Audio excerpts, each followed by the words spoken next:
Good morning बच्चों। आज हम लोग नई रंगोली पाठ्य पुस्तक के पाठ 6 अमर ज्योति गुरु नानक देव के बारे में पढ़ेंगे। उनकी बचपन की कहानी है, वो पढ़ेंगे। आइए देखें अपनी बात में क्या है। दिखावा करना सच्ची भक्ति नहीं है ना। हम किसी को भी दिखाकर ईश्वर की सच्ची भक्ति नहीं कर सकते हैं।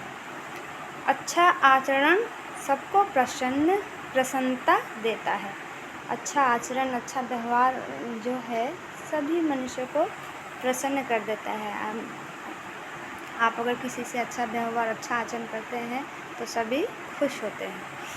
प्राणियों पर अत्याचार मत करो। किसी भी प्राणी पर अत्याचार नहीं करना चाहिए। आइए आगे देखते हैं। गुरु नानक देव का जन्म। गुरु नानक देव का जन्म 15 अप्रैल सन 1469 को तलवंडी नगर के प्रधान पटवारी मेहता कालू राय वेदी के यहाँ हुआ था। गुरु नानक देव का जन्म कब हुआ था? 15 अप्रैल सन 1469 को, और तलवंडी नगर के प्रधान पटवारी जो मेहता कालू राय वेदी थे उनके यहाँ हुआ था। बचपन से ही सत्कर्तार यानी जिसका अर्थ है ईश्वर ही सत्य है का मधुर वचन गुरु नानक के मुख से प्राय निकला करता था। नानक जो है उनके मुख से प्राय यह निकला करता था सत्कर्ता अर्थात ईश्वर ही सत्य है। यह प्रायः उनके मुंह से निकला करता था। उनके पिता ने जब उनके यज्ञोपवीत संस्कार यानी जनेऊ पहनाने का उत्सव, जिसके उपनयन भी कहते हैं, तो यज्ञोपवीत संस्कार के लिए सभी बिरादरी अर्थात उनके सभी जाति जो है उन्हें उन लोगों को न्योता देकर बुला भेजा। न्योता यानी निमंत्रण देकर बुलाया। नानक के उपनयन संस्कार यानी जनेऊ पहनाने की जो उत्सव था उसमें उनके सभी बिरादरी के लोगों को निमंत्रण देकर बुलावा भेजा। तब नानक ने जनेऊ पहनने से इनकार कर दिया। उन्होंने कहा कि उन्हें जनेऊ के धागों पर विश्वास नहीं है। गले में सूती धागे डालने से मन पवित्र नहीं होता है। उनका मानना था कि अगर सिर्फ गले में सूती धागे डालने से ही मन पवित्र नहीं होता है। मन को पवित्र करने के लिए अच्छे आचरण की ज़रूरत होती है। अगर हम अच्छा आचरण करेंगे, हमारे आचरण से सभी खुश होंगे, तो हमारा मन भी पवित्र रहेगा। उन्हें तो ऐसा यज्ञोपवीत चाहिए जो दया की कपास है ना। उन्हें ऐसा यज्ञोपवीत यानी ऐसा जनेऊ चाहिए जो दया के कपास से संतोष के सूत यानी संतोष रूपी जो भाव है उसके धागे, जप की गांठ और सत्य के लक्ष्य से बटा गया हो ना।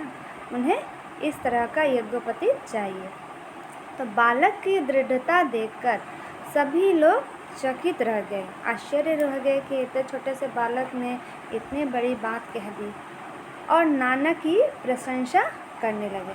और सभी नानक की प्रशंसा करने लगे कि इनके विचार कितने अच्छे हैं, कोमल हैं। तो फिर आगे क्या हुआ देखिए। बालक नानक को अक्सर उनके पिता गाय भैंस चराने जंगल भेज देते थे ना। उनके पिताजी, नानक के पिताजी उन्हें नानक को गाय भैंस चराने के लिए जंगल भेज देते थे।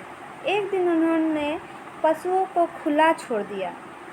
पशु जो बांध के चराया करते थे उन्हें क्या किया? खुला छोड़ दिया, और स्वयं अपने साथी मर्दाना, उनके जो साथी मित्र थे मर्दाना के साथ एक पेड़ के नीचे बैठ ईश्वर का ध्यान करने लगे। पशुओं को खुला छोड़ दिया चरने के लिए, और स्वयं एक पेड़ के नीचे बैठकर ईश्वर का ध्यान करने लगे। पास में ही किसानों के खेत थे जिनमें फसलें लहलहा रही थी, है ना। बगल में ही किसान के खेत थे जिसमें अच्छी फसल हुई थी, फसल लहरा रहे थे। बेलगाम पशु उन किसानों के खेतों में घुस गए और फसलों को नष्ट करने लगे। बेलगाम यानी उसमें लगाम नहीं था, बंधे नहीं थे, वे खुले थे। तो वे क्या किए, चढ़ते चढ़ते उन खेतों में घुस गए और फसलों को नष्ट करने लगे। अब आगे देखिए क्या होता है। बालक नानक ने देखा कि सैकड़ों चिड़ियाँ पकी फसलों को चट करने में लगी है, और पास में ही देखा कि बहुत सारी चिड़िया, सैकड़ों चिड़िया जो है बगल में ही, पास में ही पकी फसल थी उनको चट करने में लगी है, यानी मज़े से खा रही है। उन्हें रोकने वाले किसान भी पास में नहीं है। चिड़ियों का चहचहाना देखकर नानक उस अद्भुत दृश्य में खो गए। अद्भुत यानी अनोखा दृश्य में खो गए, अनोखे दृश्य में खो गए। जो पक्षी चहचहा रहे हैं, चिड़ियों को खा रहे हैं, उन्हें ये दृश्य बहुत अच्छा लगा और उस दृश्य में खो गए और बोल पड़े, राम की चिड़िया राम के खेत, खा लो चिड़िया भर भर पेट। यानी राम की ही ये चिड़िया है और भगवान राम के ही खेत है। ये चिड़िया तुम इस दाने को पेट भर भर कर खा लो। कुछ देर बाद जब किसान वापस लौटे तो खेतों की हालत देखकर वे क्रोध में भर गए। थोड़ी देर बाद सभी किसान वहाँ पे आ गए और अपने खेतों की यह दशा देखकर बहुत क्रोधित हो गए और बोले, गाय भैंसों भर गए और गाय भैंसों को लठ मारकर खेतों से भगाने लगे, है ना। फिर लठ यानी लाठी। वो लोग बहुत क्रोधित हो गए और जो उनके गाय भैंस खेतों में घुस गए थे उन्हें लाठी से मार मार कर भगाने लगे। बालक नानक का हृदय द्रवित हो उठा, है ना। हृदय यानी मन, द्रवित यानी पसीज गया, है ना। उनको इस तरह से मार खाता देख, पशुओं को मार खाता देख उनका मन एकदम पसीज गया, द्रवित हो गया। वे बोल उठे, मर्दाना रोको उन्हें, निरीह पशुओं को इस प्रकार मारना ठीक नहीं है। निरीह यानी कोमल पशुओं को इस तरह से मारना ठीक नहीं है। मर्दाना से बोले, मर्दाना जाओ उन किसानों को रोको, वे लोग इस तरह से पशुओं को मार रहे हैं, इस तरह निरीह पशुओं को, कोमल पशुओं को मारना ठीक नहीं है।